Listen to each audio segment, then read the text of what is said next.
Hey everyone, and welcome to our second lecture for the week, and it'll be the last required lecture. I'm going to share my screen so that I can announce a couple of syllabus changes. So generally, though, we'll cover letter and email writing today, and we'll think about professional style as well. But I did want to jump into the syllabus changes first. So I had conceptualized this week, the second week, as one dedicated to open letter writing, because I think it's an important genre, especially as we think about how we communicate with audiences in the 21st century, or our stakeholders. But after reading the Professional Future discussion board, and I think I've gotten back to everybody, and if not, I will get back to you. But after reading that, it sounds like there's a lot of majors here that have a lot of different opportunities to practice different kinds of writing. Some of the most prominent I saw were finance, fashion, and hospitality. And so with the open letter case studies that are on the syllabus, I'm going to open up options a little bit for thinking about each situation a little bit differently, and maybe thinking about finance and networking, thinking about fashion and entrepreneurship and Starbucks, which we're going to use for our case studies, really is partially, at least, in the hospitality business, in food and restaurants. So I'm gonna develop scenarios for us to think a little bit differently about them, and maybe open up the opportunity for not only letter writing but email writing, and maybe I'll try to think of a texting option as well. But yeah, I want to open those up a little bit. So it does say open letter on the syllabus. If you see the name changed a little bit on Canvas, don't panic.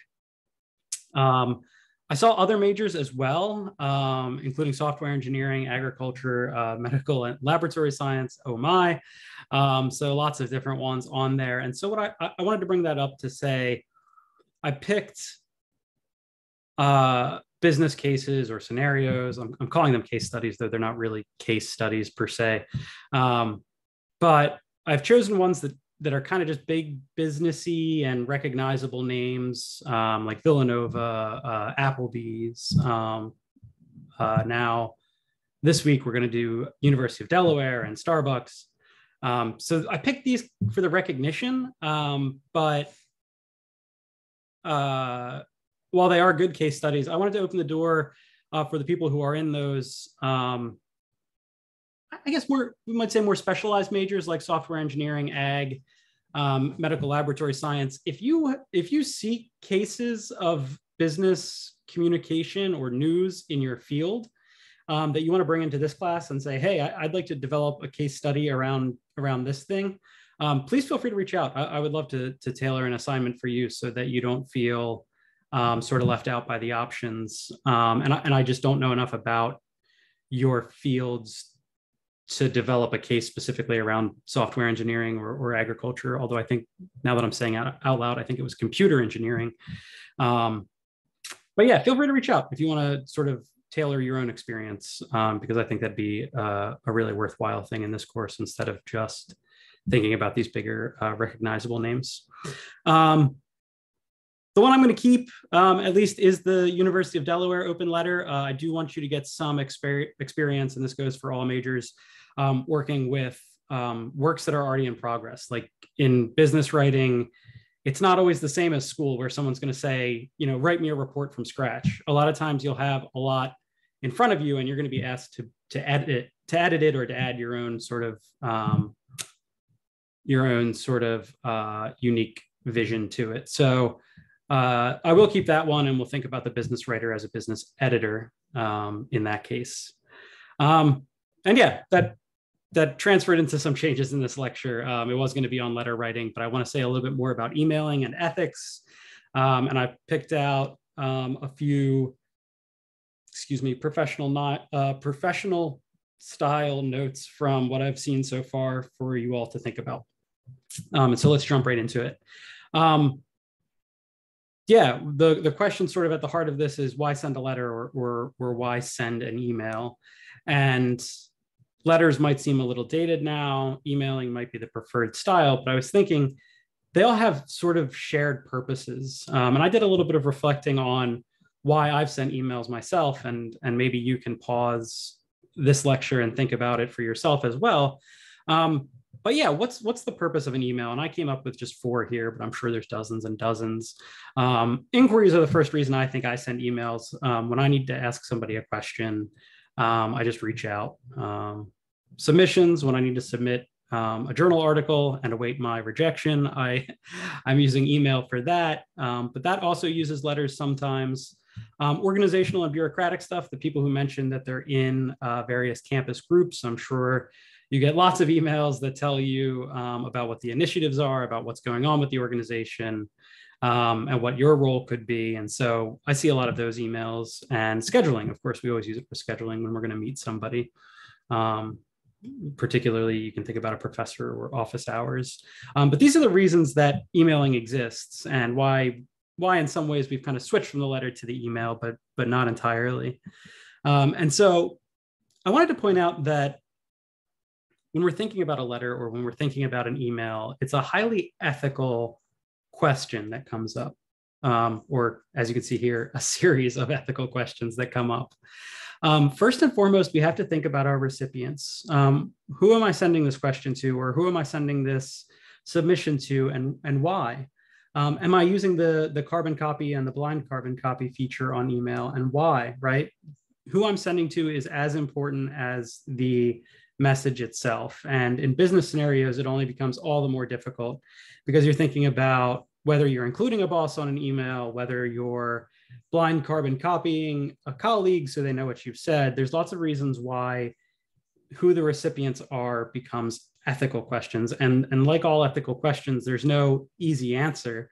It's gonna depend on the case. But my point in bringing up all these questions to you is to be conscious of these on a case-by-case basis for email. So if we go back to that Applebee's case study, we realized there were people who were really not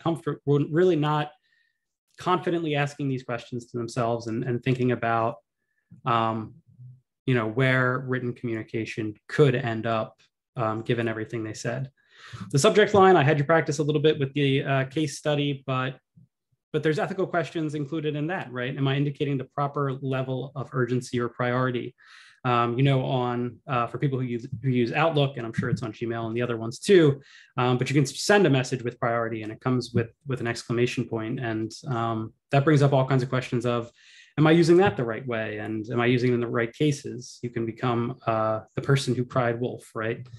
And how might my addressee react to the subject line? Am I using all caps for some reason? Or am I using words that appeal to the emotions? Am I using rhetoric in the subject line? These are all things that can be considered and should be considered upfront in your mind.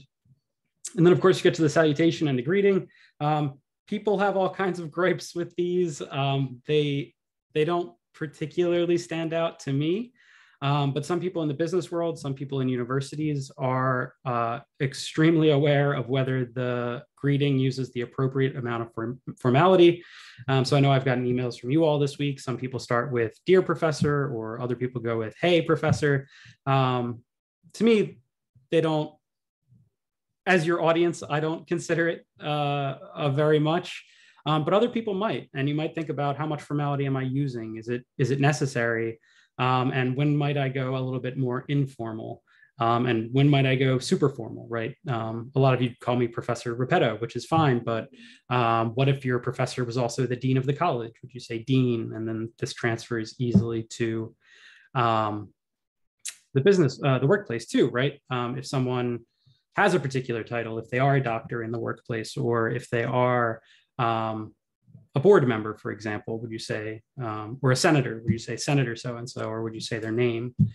These are all questions that come up just in the greeting. In the body, you can think about the rules for structuring emails. Sometimes I feel like if they're 3 or 4 sentences, they come just as one paragraph.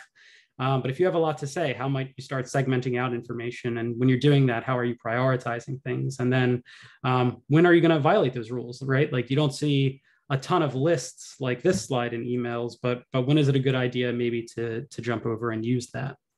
And then your close, you can think about formality and informality again. But another thing you might think about is your signature on an email. A lot of people include their title and a little bit of information about themselves. Their pronouns is popular now. And so these are all kinds of things you should think about when you're composing an email. I've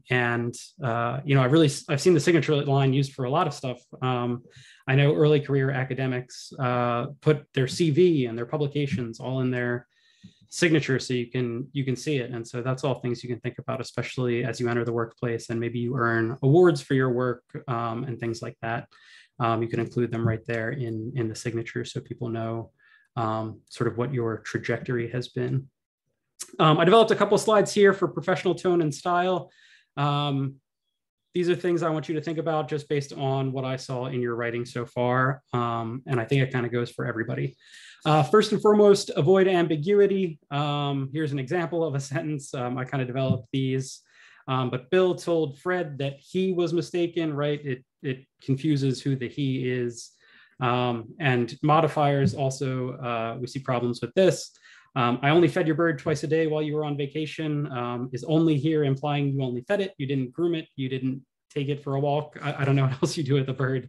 But this is to say that pronouns and modifiers, so pronouns like he, modifiers like only can cause ambiguity in the sentence. And so make sure when you're using a modifier, it's backed right up to the thing it's going to modify. So I only fed, and with pronouns, make sure it's clear who is being referred to. Use the active voice when possible. That means avoiding a lot of words like is and be and all the other to be verbs. But to think really critically about it, there are times where it's not possible in business writing. So the passive voice can be used to express neutrality. If you think about a lab report or something like that, when you say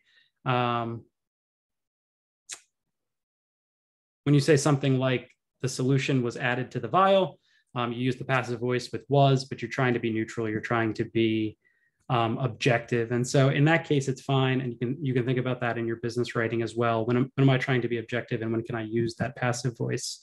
But it is possible to obscure accountability with the passive voice. If you say something like customer service was contacted, you might take out the fact that you had an angry customer who was doing the contacting of customer service. So that's all stuff to think about. There can be inappropriate use of the active voice as well. Here's a sample sentence. The University of Delaware let Bill go from the English department. And so it's unclear here who actually did the letting go and why there was letting go of a particular professor. So look out for that active and passive voice. If you need more explanation on that, feel free to reach out. Pay close attention to sentence length. Some of you violated this last one, I think, with the text message case study particularly, where all the sentences are just equal length. It's kind of seems robotic in a lot of ways. But some questions you can ask yourself are, does my sentence feel overstuffed with information? I saw this a few times. And those of you who did it know that I said, hey, really simplify these sentences, because in business writing, people kind of want you to get to the point. And so to have these long kind of academic sentences don't really work. And then does my sentence seem too curt, which is kind of to imply rudely brief, right? Is there more I could or should be saying about the situation? Last couple of things, then we'll wrap it up for this lecture. Pay attention to how you begin a sentence. Avoid their beginnings. So sentences that begin with their.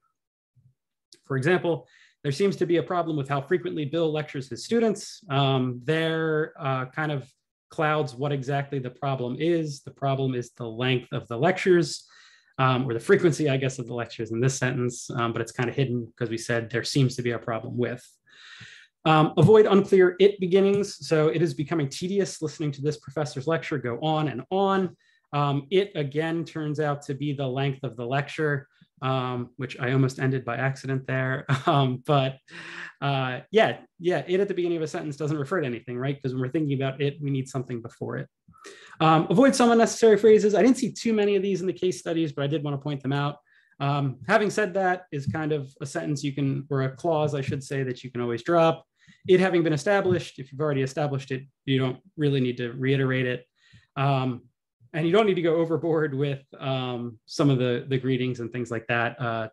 For example, it is with great optimism and excitement that I'm writing to you today to express something. In that case, another time you can just get to the point. And that all leads me to aim for conciseness. You can avoid cliches, you can avoid jargon. Your textbook has a list of those if you want to go through and check them out. If not, again, feel free to reach out and we can go through them. Get rid of unneeded modifiers, extremely, very. These are kind of words that you can start to drop in business writing because people, again, want you to kind of get to the point, want you to be kind of neutral. And so something to think about. Prefer the positive over the negative, do's over do nots. One example I saw in the email case study, and I'm sorry to put the student on blast. I hope they don't feel that way. But one sentence I saw was, your work does not go unnoticed, which is a long way of saying we appreciate your work, right? Or we notice what you're doing. And so that's the case where you can kind of prefer that positive over the negative. And so these are all rules you can kind of deploy in your email and letter writing that I'll include in the case studies for this week. And the discussions as well. So look out for those, and I'll look forward to reading what you post. Thanks, everyone.